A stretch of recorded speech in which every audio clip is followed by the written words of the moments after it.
what is OCD? Just briefly, it's a psychological condition that's marked by obsessions, which are recurrent, persistent thought, images, or urges that are intrusive, unwanted, and distressing. And in response to those, you do compulsions, which are the attempts, mental or physical, to reduce the distress associated with those obsessions. And it's a disorder because it's time-consuming, causes clinically significant distress, and it interferes with our social, occupational functioning. And just to clarify, obsessions are not things that you're obsessed with. That could sometimes be the compulsive element to it. Those are the intrusive thoughts. OCD both has a process and it also has content.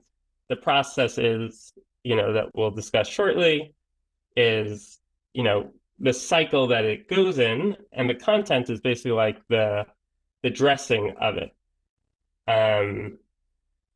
So, as an aside, many psychological diagnoses could also be understood as social contracts as well.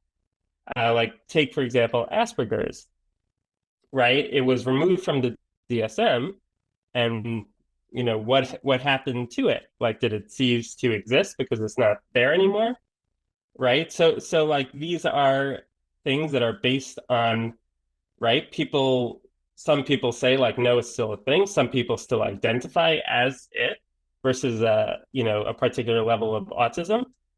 Some people say there's no such thing as adult ADHD, right? You'll read it on Twitter, they just want Adderall. Others will be like, no, of course there is, right? So I think when you have something that is, based on rules that is constructed by society and is dependent on the agreement, then it's a social contract too. So OCD is just a word that describes a phenomenon that a lot of people experience. It has pretty high consensus, right? A lot of people agree with that it's a thing and experience it. It has high utility for some and low utility for others. Some find it really helpful to have that diagnosis. They understand themselves better. They get treatment. Insurance pays for it, right? Very useful. Others, it could be self-limiting, right? Maybe they're stuck on the stigma of what it means. Maybe they say, I can't do this because I have OCD, right? So even that word OCD can be both helpful for some and harmful for others, right? Does it track with biomarkers? I don't know. They tried to find it, but it wasn't great in terms of their ability to locate it.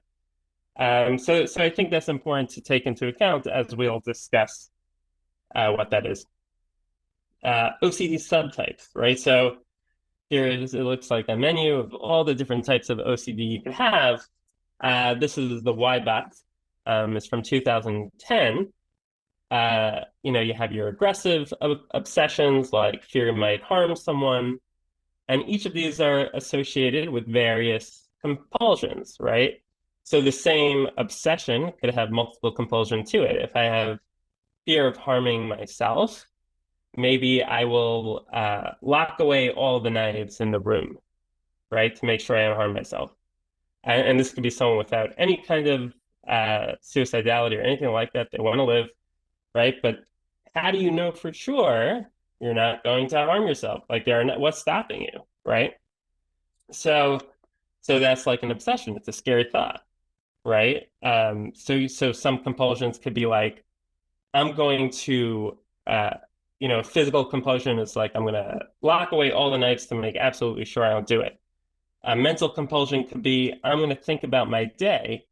I'm going to determine whether or not I was depressed at any point, because then I'll be concerned. But I want to make sure that I had a good day, because then I'll feel comfortable, right? So that would be a mental compulsion. So both are very important. And there's aggressive obsessions, contamination obsessions. Those are the more stereotypical idea of OCD, of like fear of contamination associated with cleaning rituals, sexual obsessions. Interestingly, this is in 2010. There was mention of content involves homosexuality.